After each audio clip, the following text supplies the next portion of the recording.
கடவுளின் அன்பும் அமைதியும் கிறிஸ்துவின் அருளும் தூயாவின் நட்புறவும் உங்கள் அனைவரோடும் இருப்பதாக. ஆதியில் இருந்தது போல இப்பொழுதும் எப்பொழுதும் என்றென்றும் இருப்பதாக. ஆமென். அல்லேலூயா. இயேசுவே தெய்வமே,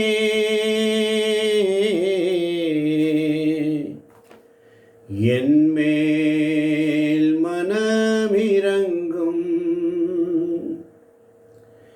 நான் பாவம் செய்தேன், உம்மை நோக செய்தேன். நான் பாவம் செய்தேன், உம்மை நோக செய்தேன். உம்மை தேடாமல் வாழ்ந்து வந்தேன், என்னை மன்னியோ தெய்வமே. இந்த ஒரு விசை மன்னியுமே.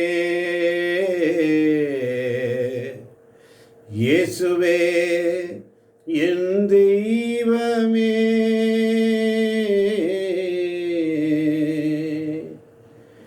என் மேல் மனமிரங்கும். அநியாயம் செய்தேன், கடும் கோபம் கொண்டேன்.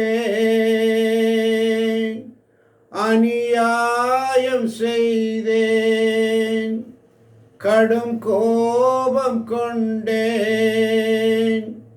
உனது அன்பை இழந்தேன் ஐயா, உமது அன்பை இழந்தேன் ஐயா.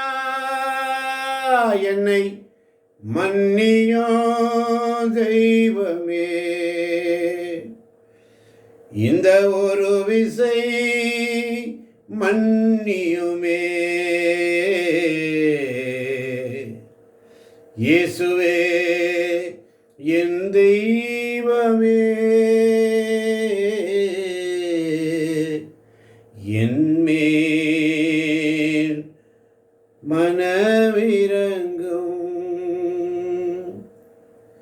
ஏசாயா இறைவாக்கினர் புஸ்தகம் 1ஆம் அதிகாரம் 3ஆம் வசனம் மிக அழகாக சொல்லும். காளை தன் உடைமையாளனை அறிந்து கொள்கின்றது. காளை தன் உடைமையாளனை அறிந்து கொள்வது. ஒருவர் வாசிக்க யாக்கோபு ரிப்பீட் பண்ணுங்க. ஆமென். ஆமென்.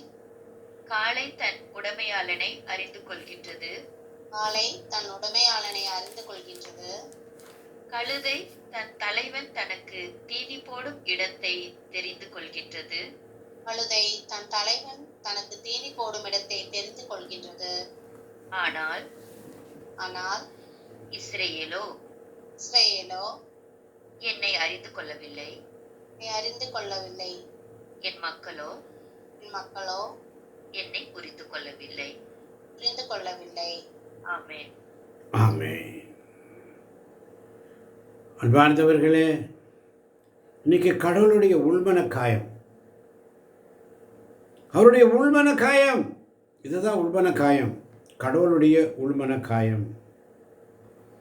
2ஆம் வசனத்தில் பாருங்க, விண்வெளியே கேள், மண்ணுலகே செவிகொடு.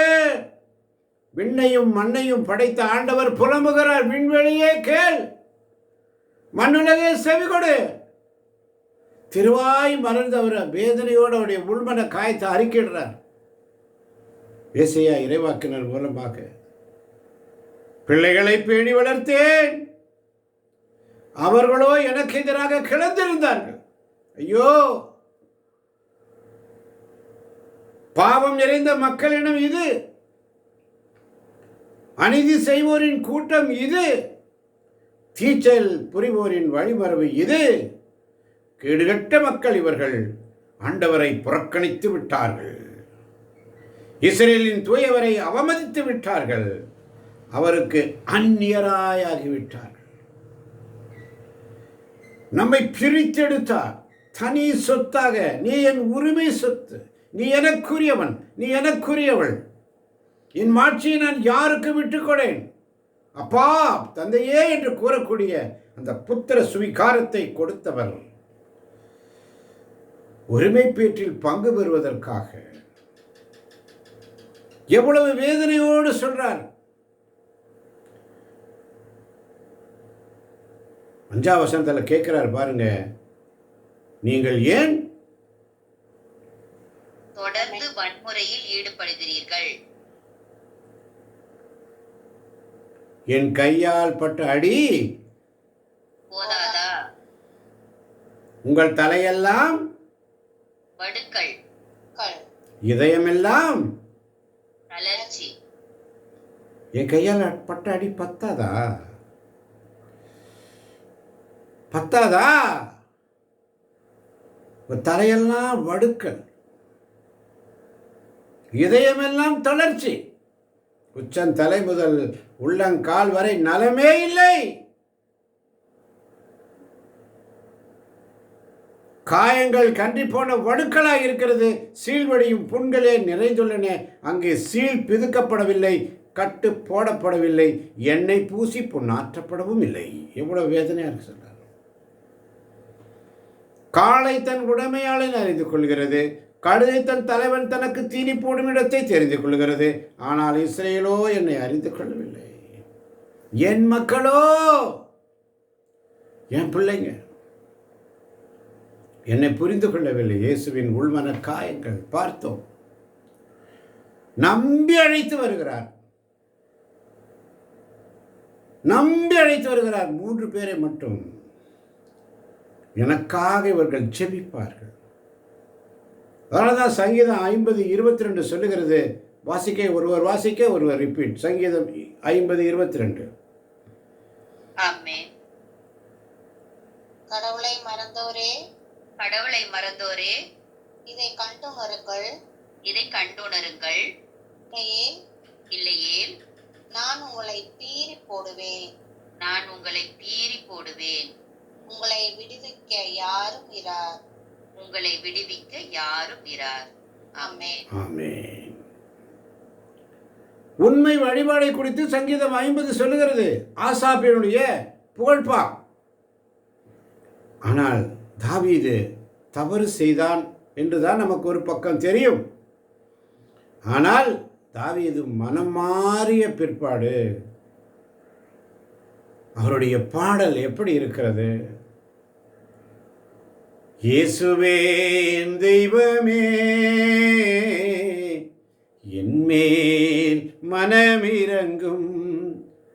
கடவுளே உமது பேரன்புக்கேற்ப எனக்கு இரங்கும். உமது அளவற்ற இரக்கத்திற்கேற்ப என் குற்றங்களை துடைத்தருளும்.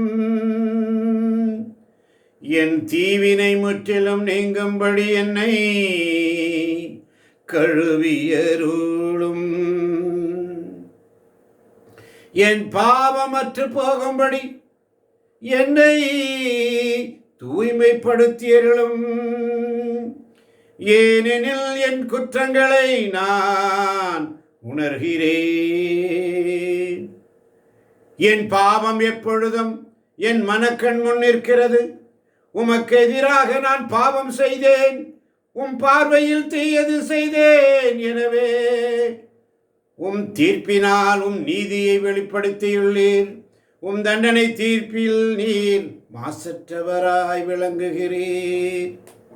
இதோ தீவினையோடு என் வாழ்வை தொடங்கினேன், பாவத்தோடு என் அன்னை கருத்தாங்கினாள். இதோ நீர் விரும்புவது உள்ளத்து உண்மையே, மெய்ஞானத்தால் என் மனதை நிரப்பும். ஈசோப்பினால் என்னை கழுவியருளும், நான் தூய்மையாவேன். என்னை கழுவியருளும், உறைபடியிலும் மென்மையாவேன். ஈசோப்பினால் என்னை கழுவியருளும், ஈசோப்பினால் என்னை கழுவியருளும், நான் தூய்மையாவேன். என்னை கழுவியருளும், உறைபணியிலும் வெண்மையாவேன். மகிழ்வொலியும் களிப்போசையும் நான் கேட்கும்படி செய்யும். நீர் நொறுக்கிய என் எலும்புகள் களி கூர்வனவாக. என் பாவங்களை பாராதபடி உம் முகத்தை மறைத்துக் கொள்ளும். என் பாவக்கரைகளை எல்லாம் துடைத்தருளும். கடவுளே, தூயதோர் உள்ளத்தை என்னுள்ளே படைத்தருளும். உறுதி தரும் ஆவியை, புதுப்பிக்கும் ஆவியை என்னுள்ளே உருவாக்கியருளும். உமது முன்னிலையில் இருந்து என்னை தள்ளிவிடாதேயும். உமது தூயாவி என்னிடமிருந்து எடுத்து விடாதேயும்.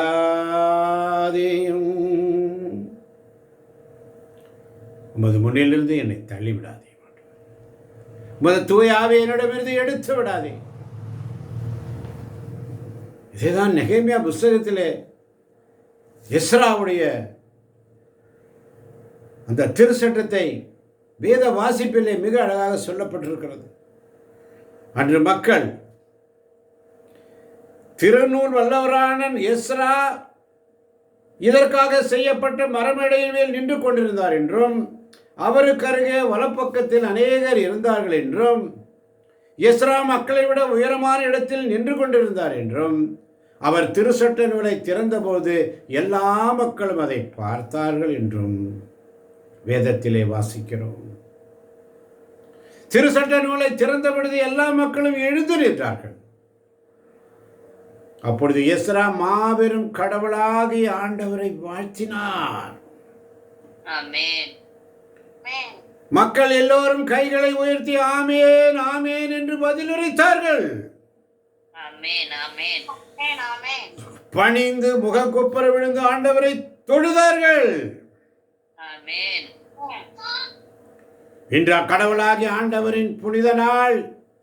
எனவே நீங்கள் அழுது புலம்ப வேண்டாம். மக்கள் அனைவரும் திருச்சட்டத்தின் சொற்களை கேட்டதிலிருந்து அழுது கொண்டிருந்தார்கள்.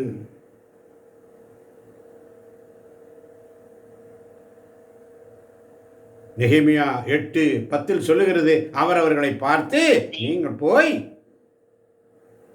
போய் கொழுந்தவற்றை உண்டு இனிய திராட்சை ரசத்தை குடியுங்கள். எதுவும் தயார். ஆமென். நீங்கள் போய் கொழுத்தவற்றை உண்டு இனிய திராட்சை ரசத்தை குடியுங்கள். எதுவும் தயார் செய்யாதவருக்கு சிறிது அனுப்பி வையுங்கள். ஏனென்றால் நம் ஆண்டவரின் புனித நாள் இதுவே. எனவே வருந்த வேண்டாம். ஏனெனில் ஆண்டவரின் மகிழ்வே உங்களது வலிமை என்று கூறினார். ஆமென் ஆமென். இந்த நோன்பு காலத்துல நீ பட்டினி கிடக்க வேண்டாம். நான் ஃபாஸ்டிங். நோ. என்ன செய்யணும்? 9ஆம் அதிகாரத்தில் பார்க்கிறோம். 8ஆம் அதிகாரத்தில் கடைசி வார்த்தை சொல்லுது. 18 எஸ்ரா முதல் நாள் தொடங்கி கடைசி நாள் வரை கடவுளின் திருச்சட்ட நூலை உறக்க வாசித்தார். அவர்கள் 7 நாளளவும் திருவிழா கொண்டாடினர். சட்ட ஒழுங்கின்படி 8ஆம் நாள் பெருசபை கூட்டினர். பாருங்க, இந்த தபக்கால 40 நாள் என்பது நீங்கள் உண்ணா நோன்பு இருப்பதும், காவி உடை அணிவதும், வேஷம் தரிப்பதும், மாலை போட்டுக்கொள்வதும் ஆண்டவருக்கு விருப்பமில்லை. நான் விரும்பும் நோன்பு எப்படிப்பட்ட நோன்பு? ஏசாயா புஸ்தகத்தில் வாசிக்கிறோம். தாவீது எப்படி தன்னுடைய பாவத்திற்காக திருப்பாடல் 51 வழியாக எப்படி மனமருந்தி பாடுகிறார். திருப்பாடல்கள் இது பாடி புகழ வேண்டும். திருப்பாடல்களை எப்பொழுதுமே எப்படி அவசியம்? சாக்கு உடை அணிந்து புழுதியை தங்கள் மேல் பூசிக்கொண்டு எல்லாரும் நோன்பு இருக்குமாறு ஒன்று கூட்டப்படுகிறார்கள். இஸ்ரேல் மக்கள் வேற்றினத்தாரிடமிருந்து பிரித்து நின்று கொண்டிருந்தார்கள். எழுந்து நின்று தங்கள் பாவங்களையும் வாசிக்கலாம். 2ஆம் வசனம். ஆமென். இஸ்ரேல் இனத்தார் வேற்றினத்தாரிடமிருந்து பிரிந்து நின்றனர். எழுந்து நின்று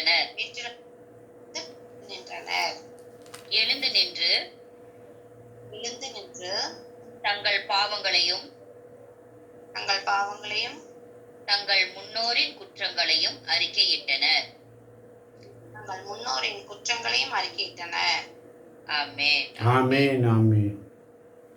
தங்கள் பாவங்களையும் தங்கள் முன்னோரின் குற்றங்களையும் அறிக்கையிட்டார்கள். வேத வாசிப்புக்கு முன்னாடி பாருங்க அவங்க செய்கிற வேலை. வேத வாசிப்பை கேட்டதை அழுது நிற்கிறாங்க. அழுகாத, புலம்பாத. ஆண்டவர் சகோதரன் என்ன செய்யணும்? 3ஆம் வசனம் சொல்கிறது, ஒவ்வொரு நாளும் பகலில் கால் பகுதியை தங்கள் இடத்திலேயே எழுந்து நின்று கடவுளாகிய ஆண்டவரின் திருச்சட்ட நூலை வாசிப்பதில் செலவிட்டார். ஆமென். நீங்க நம்ம செய்கிறோமா? செய்து கொண்டிருக்கிறோம் ஒவ்வொரு நாளும். அல்லேலூயா. அல்லேலூயா. ஒவ்வொரு நாளும் செய்து கொண்டு திருச்சட்ட நூலை வாசிப்பதில் ஆமென். செலவிடுகிறோம். ஆண்டவர் உணர்த்தி நம்மளை திருச்சட்ட நூலை வாசிக்க வைக்கிறார். இந்த பரிசுத்த வேதாகமத்தை வாசிக்க வைக்கிறார். எழுந்து நின்று கடவுளாக ஆண்டவரின் திருச்சட்ட நூலை வாசிப்பதிலும் மற்றொரு கால் பகுதி தங்கள் பாவங்களை அறிக்கையிடுவதிலும் தங்கள் கடவுளாக ஆண்டவரை தொழுவதிலும் செலவழித்தார்கள். கால் ஒரு பகல் வேளை 12 மணி நேரம் என்றால் 6 மணி நேரம் ஆராதனை. அல்லேலூயா. அல்லேலூயா. இயேசு 9 மணிக்கு சிலுவையில் இறந்தாங்க. 3 மணிக்கு உயிர் விடுறாரு. எத்தனை மணி நேரம் அவர் தொங்கிட்டு இருக்கிறாரு? 6 மணி நேரம். எத்தனை மணி நேரம் தூங்குறாரு?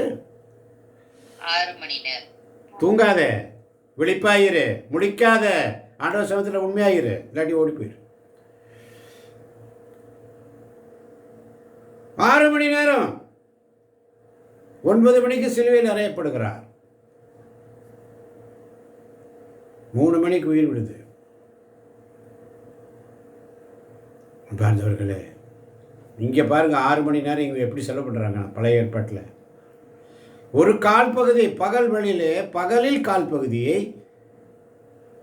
திருச்சட்ட நூலை வாசிப்பதிலும் மற்றொரு கால் பகுதியை தங்கள் பாவங்களை அறிக்கையிடுதலும். ஆமென். தங்கள் இடத்திலேயே இன்னைக்கு கூகுள் மீட்டில் உங்கள் வீட்டிலேயே நின்று கொண்டு ஆமென். ஆமென். தங்கள் இடத்திலேயே இன்னைக்கு ஆண்டவர் நடத்துகிறார். மற்றொரு கால் பகுதியை தங்கள் பாவங்களை அறிக்கையிடுவதில் ஒவ்வொரு நாளும் அறிக்கையிடணும். வருஷத்துக்கு ஒரு முறையாவது நல்ல பாவத்தினை செய்யணும்னு சொல்லி நம்முடைய திரு சபை நமக்கு சொல்லுகிறது. வருஷத்துக்கு ஒரு முறை மன்னிக்க வேண்டும் என்றால் 7-20 முறை மன்னிக்க வேண்டும். அனுதினமும் பாவ அறிக்கை செய்ய வேண்டும். ஆமென். அல்லேலூயா. ஒவ்வொரு நாளும் படுப்பதற்கு முன்பதாக இந்த நாள் முழுவதும் ஆண்டவர்கிட்ட ஒப்பு கொடுத்து அவரோடு பேசி உறவாடி கொண்டிருக்க வேண்டும். காலையில் எழுந்தவுடன் ஆண்டவர் இந்த பொழுதிலே நீர் கொடுத்தீரே உமக்கு நன்றி, ஒரு ஆவிக்குரிய பாடலை பாடி எந்திரிக்கணும். ஆமென். எழுந்துட்டு ஸ்தோத்திரப்பலி எடுக்கணும். உள்ள பெட்டில் உட்கார்ந்தபடியே அப்படியே நீ உட்கார்ந்து ஸ்தோத்திரப்பலி எடு. நன்றி ஆண்டவரே, என்னை தட்டி எழுப்பினீரே உமக்கு நன்றி அப்பா. என்னை அதிகாலையில் தட்டி எழுப்பினீரே உமக்கு நன்றி அப்பா. இந்த உயிர் மூச்சை என் மேலே ஊதி மீண்டும் உயிரை கொடுத்து புதிய மனிதனாக படைத்திருக்கிறீரே. இந்த காலை பொழுதி தந்தீரே உமக்கு நன்றி. நன்றி ஆண்டவரே. இந்த நாள் முழுவதும் ஆண்டவரே உம்மை ஸ்துதிக்க இந்த முதல் மணி நேரத்தை நான் உமக்கு கொடுக்கிறேன். நன்றி ஆண்டவரே. உமக்கு கொடுக்கிறேன் ஆண்டவரே. மாக்கு எல்லாம் நீங்கள் பார்த்துக்குவீங்கப்பா. உங்களுக்கு நான் கொடுக்குறேன். முதல்ல மனுஷனுக்கு கொடுக்கறதுக்கு முன்னாடி உங்களுக்கு ஆண்டவர் கொடுத்துருங்க. ஆமென். வாயை திறந்து காலையில் அந்த நேரத்தில் நீ புகழாமே.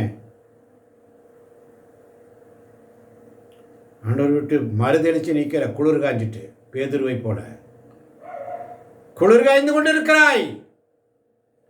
ஆண்டவர் சமூகத்தில் உண்மையா இல்லை, பொய், நாடகம், வேஷம்.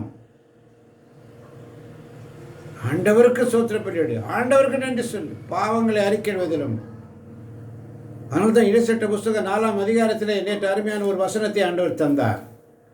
இணைசட்ட புஸ்தகம் 4ஆம் அதிகாரம் பார்க்கலாம். ஆமென். 4ஆம் வசனம். மாறாக உங்கள் கடவுளாகிய ஆண்டவரை உறுதியாக பற்றிக்கொண்ட நீங்கள் இன்றும் வாழ்கின்றீர்கள். ஆமென். ஆமென். மாறாக உங்கள் கடவுளாக ஆண்டவரை உறுதியாக பற்றிக்கொண்ட நீங்கள் இன்றும் வாழ்கிறீர்கள் என்று சொன்னால், உங்களுடைய ஏதோ ஒரு ஜெபம் ஆண்டவர் சமூகத்தில் நிலையா நிற்குது. ஆமென். அல்லேலூயா. நம்ம கிட்ட இருக்கிற ஏதோ, நம்ம எவ்வளோதான் தப்பு செஞ்சாலும், எவ்வளோதான் பாவம் செஞ்சிருந்தாலும், நம்மளோட ஏதோ ஒரு நிமிஷத்தில் நம்ம ஆண்டவர்கிட்ட அப்படியே உருகி ஜெபிச்சிருப்போம். அந்த ஜெபம் அங்கே அப்படியே நிற்கும் சேவிங்கில். அல்லேலூயா. ஆமென். அல்லேலூயா. அவருக்கு தெரியும், என் பையன் திரும்பி வருவான், என் பிள்ளை திரும்பி வருவான், உதாரியா போயிட்டான், திரும்பி வருவான். என் சமூகத்தில் உண்மை, இவன் மரித்து போயிருந்தான், மீண்டும் உயிர் பெற்று வந்திருக்கிறான் என்று அந்த உதாரி தகப்பன் சொல்லுவார். இவன் மரித்து போயிருந்தான், இழந்து போனதை மீட்டெடுக்கவே ஆண்டவர் வந்தார். ஆமென். அல்லேலூயா. இழந்து போனதை மீட்டெடுக்கவே. அதுதான் ஆண்டவர் இன்னைக்கு நம்மகிட்ட விரும்புகிறது. ஒரு சேஞ்ச், ஒரு ஸ்திரமான முடிவு. அதனால தான் இடைச்சட்ட 4:7 வாசிக்கலாம் யாக்கோபு. ஆமென். நாம் குரல் எழுப்பும் போதெல்லாம் நம் கடவுளாகிய ஆண்டவர் நம்மோடு உள்ளார். அவரை போல் மக்களுக்கு மிகவும் நெருங்கிய கடவுளை கொண்ட பேரினம் ஏதாகிலும் உண்டா? உண்டா? நீங்கள் வாசிக்க ஒருத்தர் ரிப்பீட் பண்ணுங்க மீண்டும். ஆமென். நாம் குரல் எழுப்பும் போதெல்லாம் நாம் குரல் எழுப்பும் போதெல்லாம் நம் கடவுளாகிய ஆண்டவர் நம்மோடு உள்ளார். நம்மோடு உள்ளார். அவரை போல் மக்களுக்கு மிகவும் நெருங்கிய கடவுளை கொண்ட வேறு பேரினம் ஏதாகிலும் உண்டா? ஆமென். இந்த கேள்விக்கு யாராவது பதில் சொல்ல முடியுமா? நாம் குரல் எழுப்பும் போதெல்லாம் நம் கடவுளாகி ஆண்டவர் நம்மோடு உள்ளார். அவரை போல் மக்களுக்கு மிகவும் நெருங்கிய கடவுளை கொண்ட வேறு பேரினம் ஏதாகிலும் உண்டா?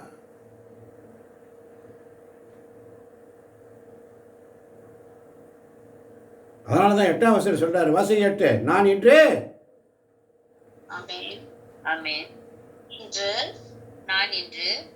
நேர்மை மிகு சட்டங்களை உங்களுக்கு தந்துள்ளேன். இவற்றை போன்ற நியமங்களையும்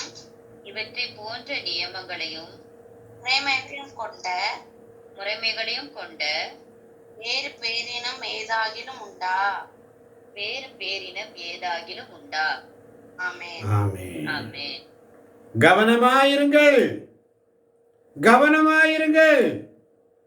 உங்கள் கண்களால் நீங்கள் கண் அனைத்தையும் மறந்து போகாதபடி உங்கள் இதயங்களில் காத்துக்கொள்ளுங்கள். உங்கள் வாழ்நாள் முழுமையும் நீங்கள் அவற்றை மறக்க வேண்டாம். உங்கள் பிள்ளைகளுக்கும் பேர பிள்ளைகளுக்கும் அவற்றை எடுத்து கூறுங்கள். ஆமென். உங்கள் பிள்ளைகளுக்கும் உங்கள் பேர பிள்ளைகளுக்கும் ஆண்டவர் கொடுத்தார், அனைத்தையும் கொடுத்திருக்கிறார். உறுதியாக பற்றி கொண்ட நீங்கள் இன்றும் வாழ்கிறோம் என்று சொன்னால் அவருடைய பேரிரக்கம், பேரன்பு. ஆமன் பார்த்திருக்கிறே. ஒவ்வொரு நாளும்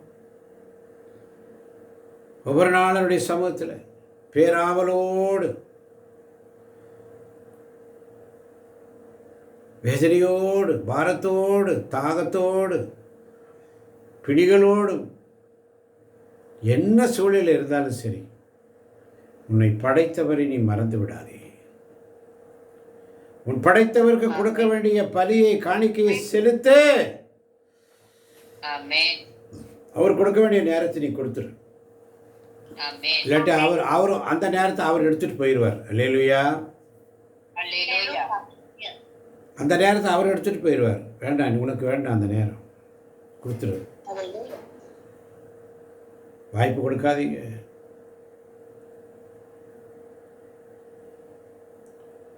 ஆமான் பாதுர்களே, தங்கள் பாவங்களை அறிக்கையிடுவதிலும் தங்கள் கடவுளாக ஆண்டவரை தொழுவதிலும் செலவித்தார்கள். 6 மணி நேரம் பகல் பொழுதிலே. அட்லீஸ்ட் நம்ம ஆண்டவருக்கு காலையில் 1.5 மணி நேரம், சாயங்காலம் 1.5 மணி நேரம், இப்போ 2 மணி நேரம் அவரே பண்ணிட்டார். அல்லேலூயா. நீங்கள் மனமும் வந்து கொடுக்குறீங்க. மனமும் வந்து நீங்கள் கொடுக்கறது ஒரு நாள் வீண் போகாது. ஏனென்று சொன்னால் நெகேமியா 9:31 சொல்லுகிறது, ஆயினும் உமது பேரிரக்கத்தின் பொருட்டு நீர் அவர்களை அழித்து விடவில்லை, கைவிட்டு விடவில்லை.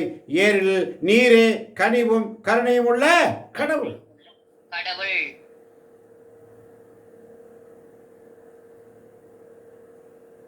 ஆமன் பாதர்களே,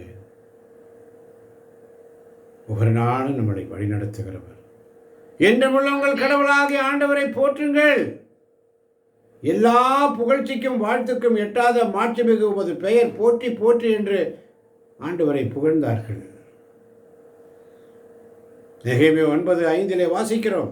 லேவியரான இயேசுவா, கத்மியேல், பானி, அசிபினா, செரேபியா, ஓதியா, செபானியா, பெத்தகையா எழுந்து என்றுமுள்ள உங்கள் கடவுளாகிய ஆண்டவரை போற்றுங்கள்.